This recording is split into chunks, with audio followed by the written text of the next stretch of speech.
Hi, this is Adam from Chef Life Radio.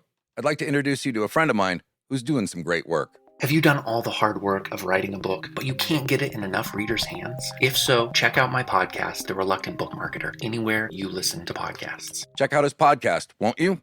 The links are in the show notes. Well, cheers to another one. Knives down. Aprons off. The last table is served. The station is broken down. Everything's put away. Your inventory is complete. And now it's time to meet me on the back dock where all the most important meetings are held. Oui, chef! Take a deep breath and enjoy a job well done. At ease, kick off your clogs, smoke them if you got them. How about a nice cold beverage? Maybe a little bit of ice vine, a little bit of mountain sunshine. What do you think? Pull up a milk crate, let's get comfortable, and let's get to the good shit. Oh, yes, chef.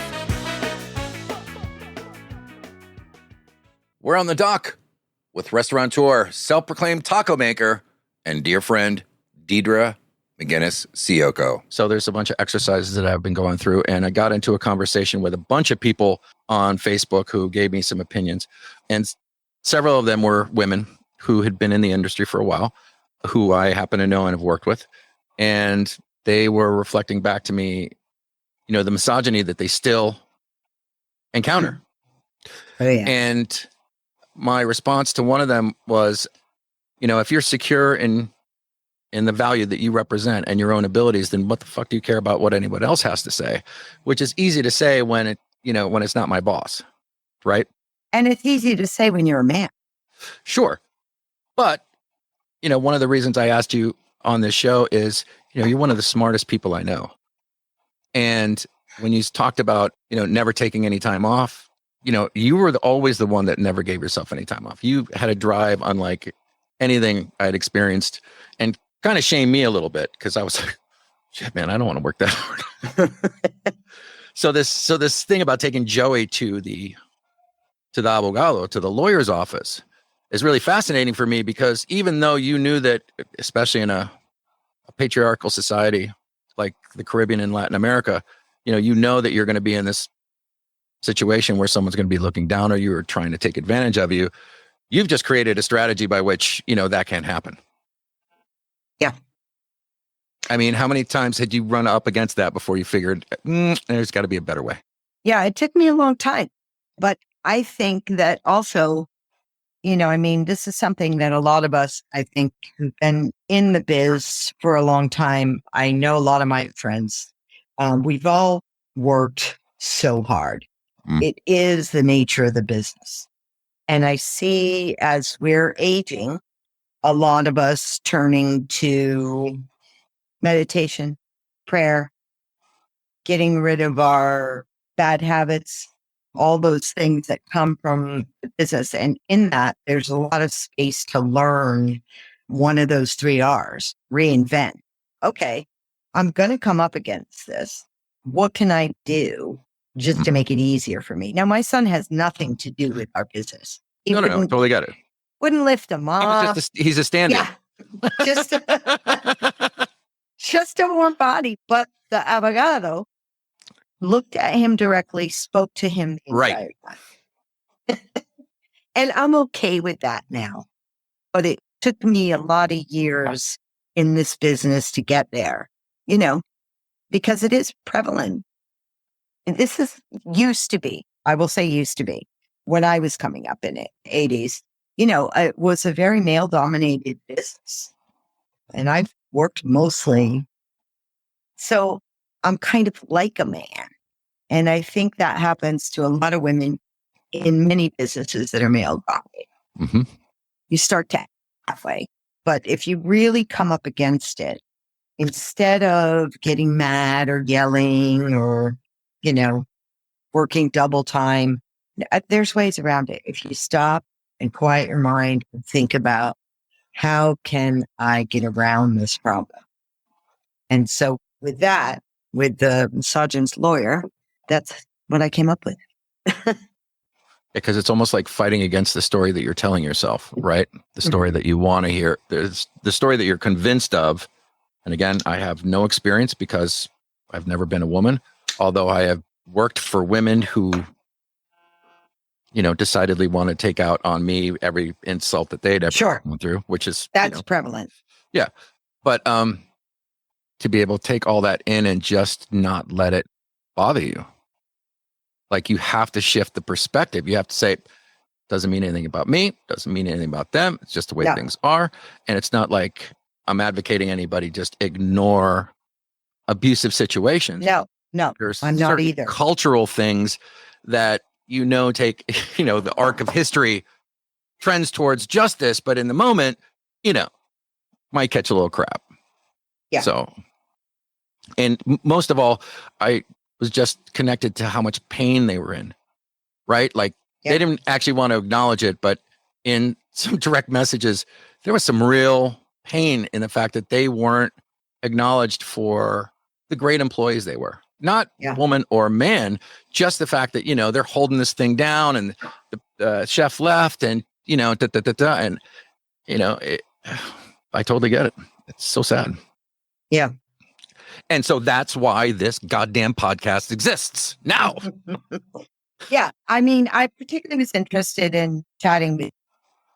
It's not about it being a pitch session. And I liked that you wrote that. It's about finding solutions and sharing experiences with each other. Mm-hmm. Yeah. Sorry, just overwhelmed by this. It's the devil's bargain, right? Mm-hmm. Like, those of us who are called to serve, in a humble yet begrudging way sometimes. Mm-hmm. And, I saw it in this woman's face last weekend, this kind of like weird dichotomy of like loving what you do, but also hating it. And she actually said out loud, while her daughter was at the table, her adult daughter, and her daughter had never heard this before, but she said, I wouldn't wish my life on anyone, running, I understand, running this business. And yet she's grooming her daughter, or I guess I'm coaching and mentoring her daughter to take the whole thing off.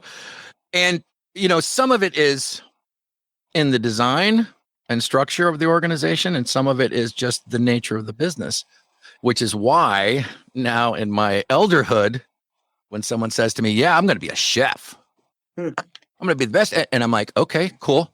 Do me a favor, get a hobby. Yeah. But chef, great chef, advice. Cooking is my life. I'm like, okay, so just let you know, probably wash out pretty soon, because if you don't, like, it's creativity in other areas. Like, I remember reading the stuff that you wrote years ago, Deidra, like, and always thinking of like, wow, okay, what she do? And then during COVID, you had this explosion of creativity, and now you can't stop it. Fucking fantastic. Because the thing is, creative people can be creative in other ways, but it doesn't always have to be channeled into this one thing, because then you become that which you are. Yeah. What you do, I guess I should say. And I guess in the larger sense, that's true about everybody. But I always got twisted up when someone says, no, I am a chef. Mm-hmm. Or I am a restaurant owner. Yeah. Well, yeah, that's what you do for a living, but that's not the be all and end all, even though there's those. But it is, unfortunately, because you don't want to tell anybody that. I know, but you have to. It's like I say about mothers. When I had a baby, I was so angry with every other mother I knew. Like, why didn't you tell me how much stuff? Right. It's, you have to be on. And now I tell people, listen, put your big girl pants on, because this is not as easy as people make it look. And it's the same thing with owning your own restaurant, or being the head chef, or general manager. It is your life. It's your life, and we have to be honest about it. But there's a lot of beautiful parts to it. And if you can, I think for younger people out there, if you can learn from us, your elders. Now, it's hard to do that. It's hard to listen to people who've been there before, but you should get a hobby. don't make the business your life. Set boundaries, do inventories, all those things. I think people need to be warned of that because, it's a great business. It's a high and so many people and, I don't know. We also have the great opportunity here to be able to give back to our community a lot more than we could have in the U.S. And we actually made that stipulation in the franchise package that you have to give 3% back to your community. Good on you, girl.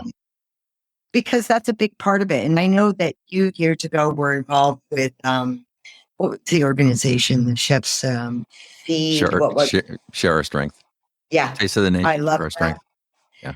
All those things are important because we, as an industry, are servers. And, we can take that opportunity to serve our fellow humans.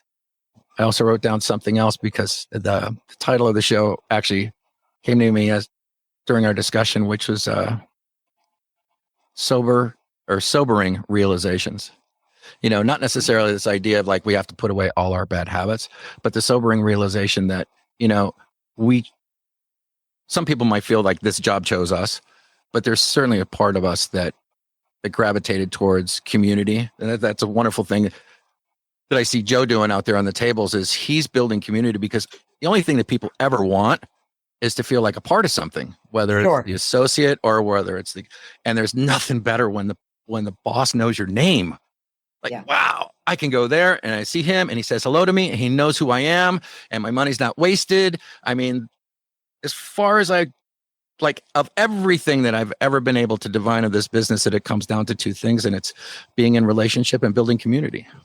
Yeah, you're absolutely right. And I don't know if it was you that coined where it came from, but I love it and I use it a lot. And I think it shows that trickle down. It's a trickle down effect that you're saying right now about how you community that you build your clients.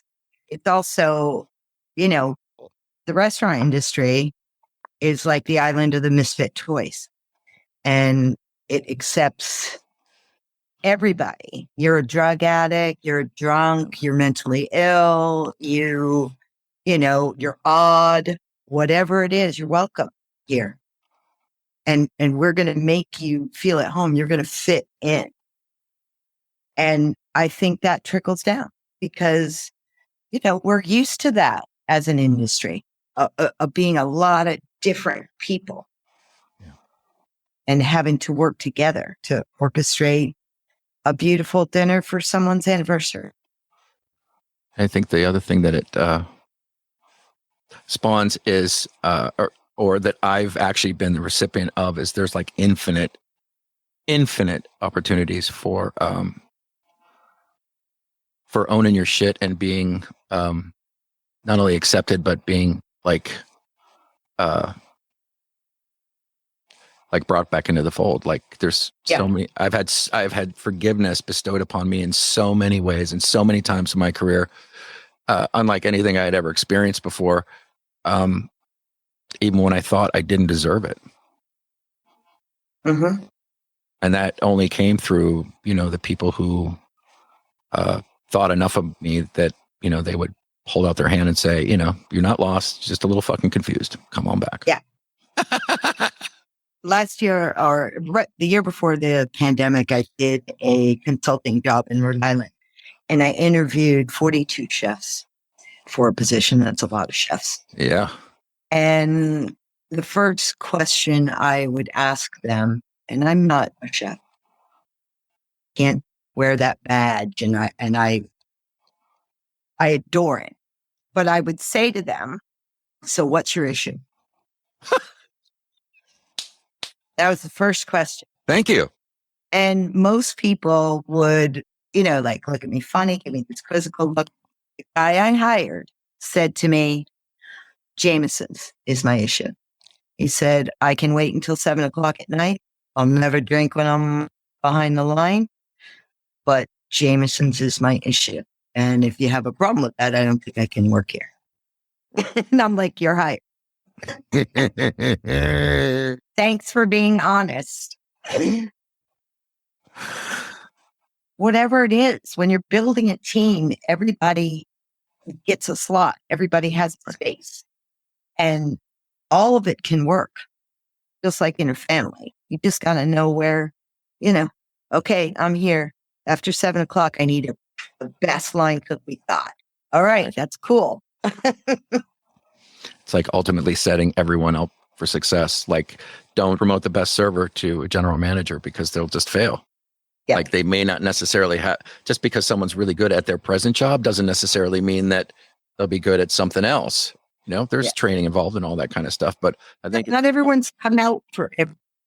But I think it's incumbent upon us too, as like leaders, and Deidra, it doesn't matter to me that you're not a chef. Like I said, you're here because you're one of the smartest people I know.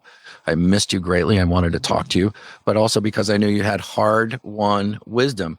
This shit doesn't fucking come easy. And you're still here to tell the fucking tale with a smile on your face. So I know that there's listeners out there who are going to listen to this and take something away and have their perspective changed in a way that they hadn't anticipated. And so for that, I'm incredibly grateful for you being here. That's it for this episode of Chef Life Radio's On the Dock. There's a new kitchen culture coming, and we all get to be part of it. It's what we wanted when we started, but we're either too afraid or pessimistic to ask for it. It doesn't matter what the poster on the wall says. Remember, your workplace culture starts from the bottom up. In fact, it starts with you. At Chef Life Radio, we believe that working in a kitchen should be demanding. It shouldn't have to be demeaning. It should be hard, just doesn't have to be harsh. We believe that it's possible to have more solidarity and less suck it up sunshine, more compassion, less cutthroat island, more partnership and less put up or shut up, and we get to have more community and less fuck you. We chef! And finally, we believe in you. Consider for a second, for all the blood, sweat, and tears we put into what we do, that really, at the end of the day, it's just some stuff on a plate. None of it really matters. It doesn't define you as a person or make you any more special or less than anyone else. It's just a dance that we're engaged in, so we might as well laugh and enjoy every bit of it. Or didn't you know that the purpose of your life should be to enjoy it? I get happy. I fucking love it. I am humble. Goddamn Tory Fox, I don't live on now. Stand tall and frosty, brothers and sisters. Until next time, be well and do good. In case you didn't realize it, we just got our asses kicked in there, man. Find us on Facebook, Instagram, Twitter, all the other goddamn social media sites at Chef Life Radio, all one word. Visit us on the website at chefliferadio.com. Oh, yes, Chef. This show was written, produced, and recorded by me, Adam Lamb, at the Dish Pit Studios in Bardo, North Carolina, and co-produced by Thomas Stephenson. On the Dock is a production of Realignment Media.